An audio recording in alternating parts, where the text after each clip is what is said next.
Well, yes, David. In fact, he did stay back quite a bit early on in the match in the first set, which was why Courier was in the ascendancy. And only when Henman decided to get himself off the baseline, you can see where Courier has such a large advantage. Only when Henman decided to come to the net more and more. After the first set, the bottom number in our screen there, the net points won, was relatively even. In fact, Courier had a few more, and Henman decided that it was time to charge, and that's really when the momentum changed. Indeed, in the midway through the second set, Henman had lost more points at the net than he'd won, and Courier had won more points at the net than Henman. But that has really changed around as the balance of power in the match swung in favour of Henman.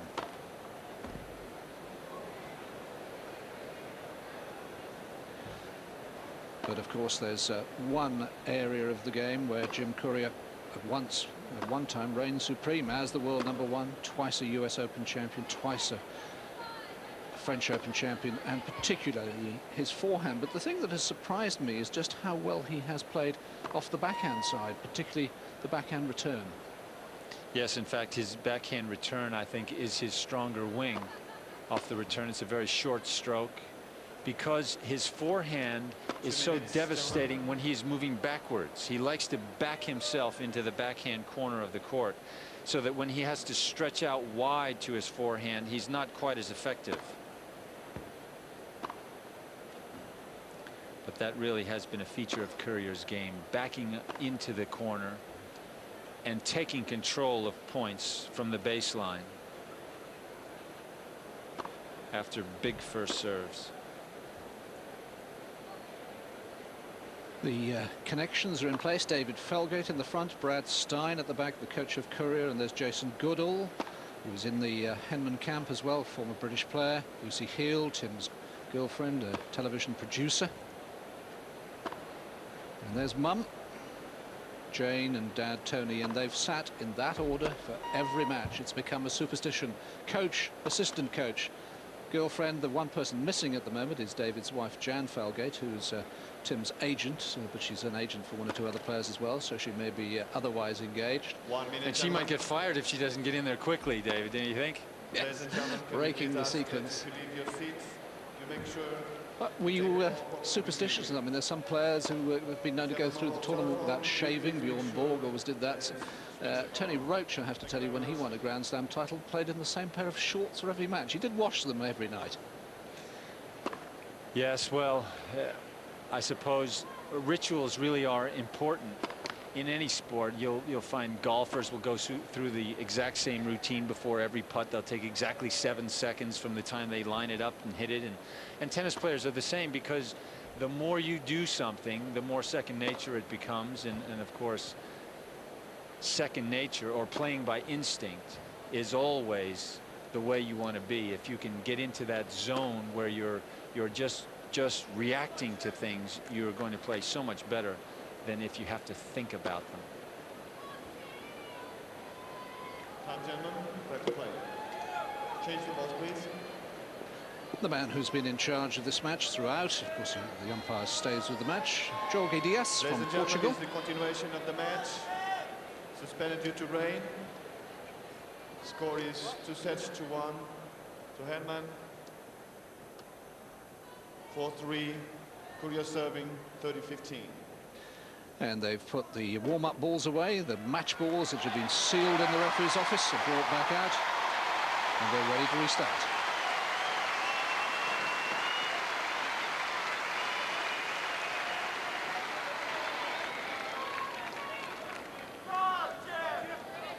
Thank you. Players are ready. 30-15. 30-15. Please. Thank you.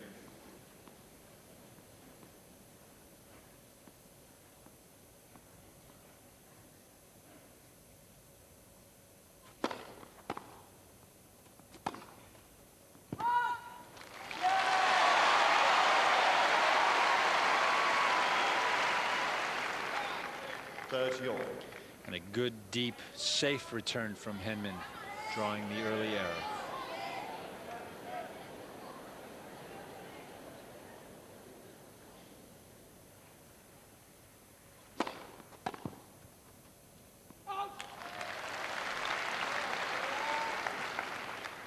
40-30.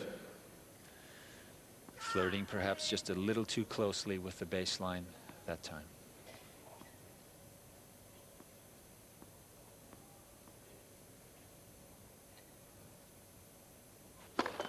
Net first service.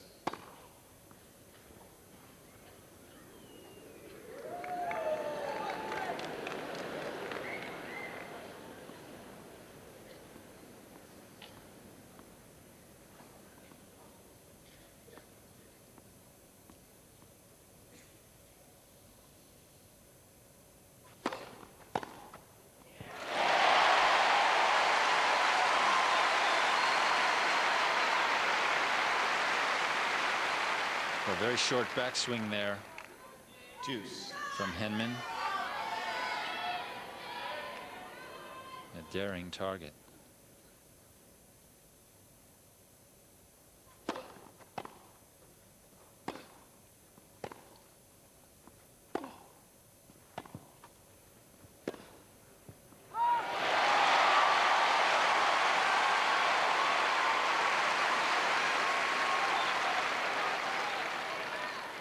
Advantage Henman.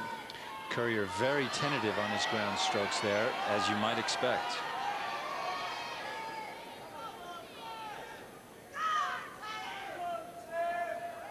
Thank you.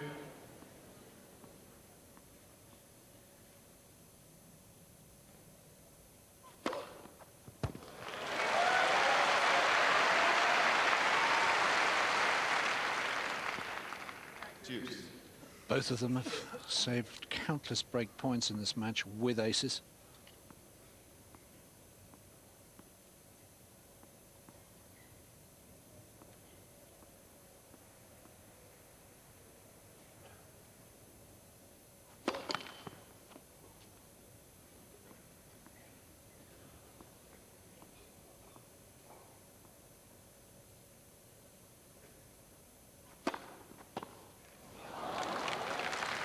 Advantage Courier.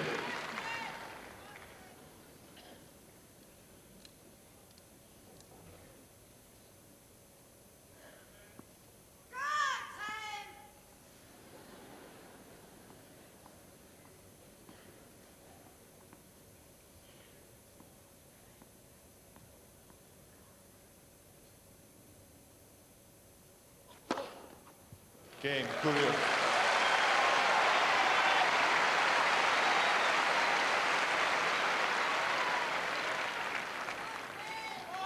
Four games all. Full set.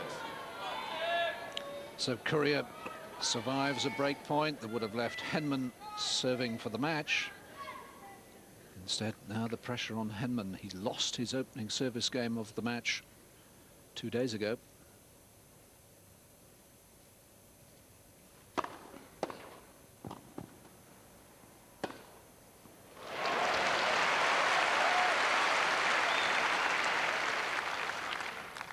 Law 15. Well, Courier's return, taking up where he left off the other night.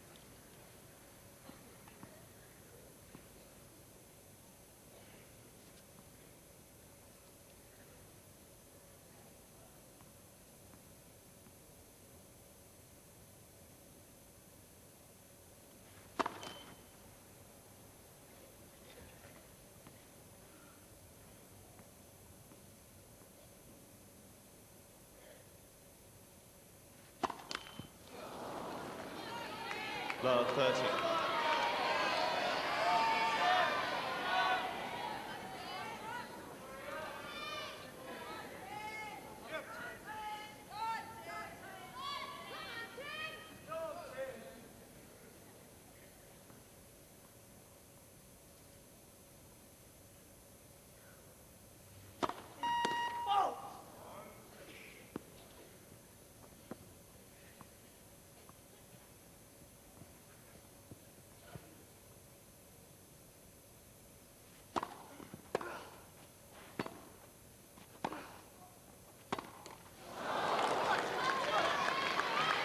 Law 14.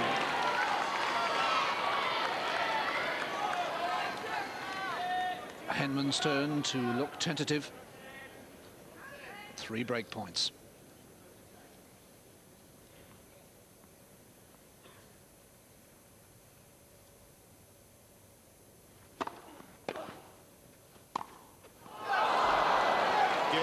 Courier, ball change, please.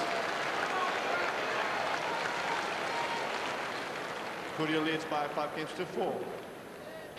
4 sets. Henman leads by 2 sets to 1. I remember the line you came up with when he lost his opening service game of the whole match, Peter. You said, who says professionals don't get nervous? And that last point was a clear example of that. Yes, well, in fact, the most dangerous game for a server, and here you can see it's a very difficult shot in the best of times, but when you're nervous, you just don't get the snap on the ball as you would normally hope to do. But the most dangerous time for any server is the game directly following one where he's had break points that he wasn't able to capitalize on. For some reason, the percentage is much higher if you have break points and don't convert the next time. The percentages that you lose your serve are so much greater than they would normally be. And so Tim Henman, facing that situation on his first service game, it was the double whammy that really made things difficult for him. So Courier now to serve for the 4th set to level things at 2 sets all with new balls.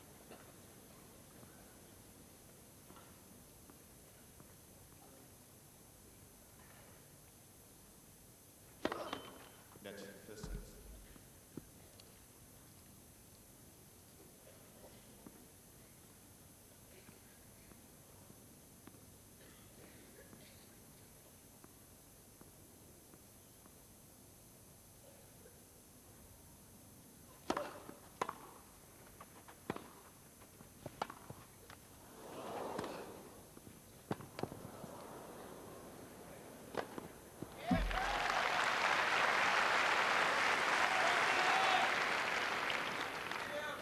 Long.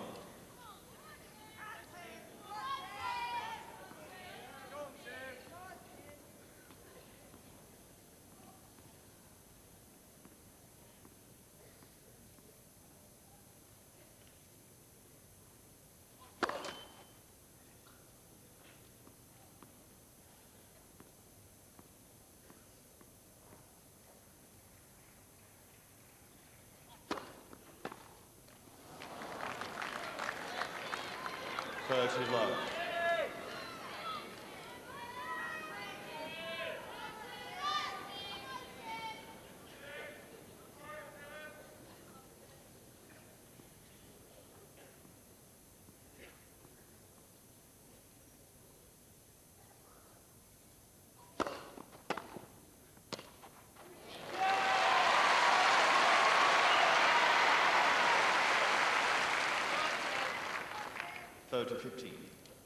Crowd reacting to a much more positive point from Henman. Took on the service return, took it early.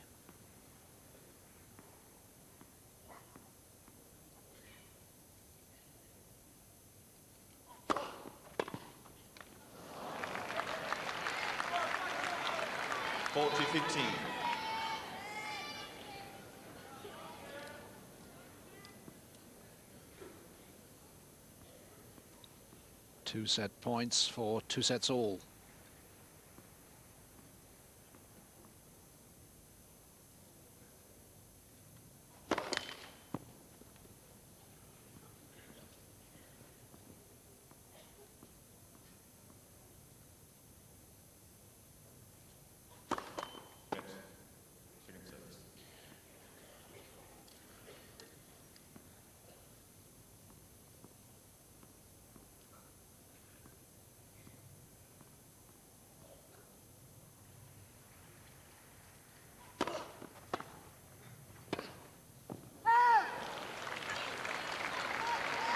Forty 30.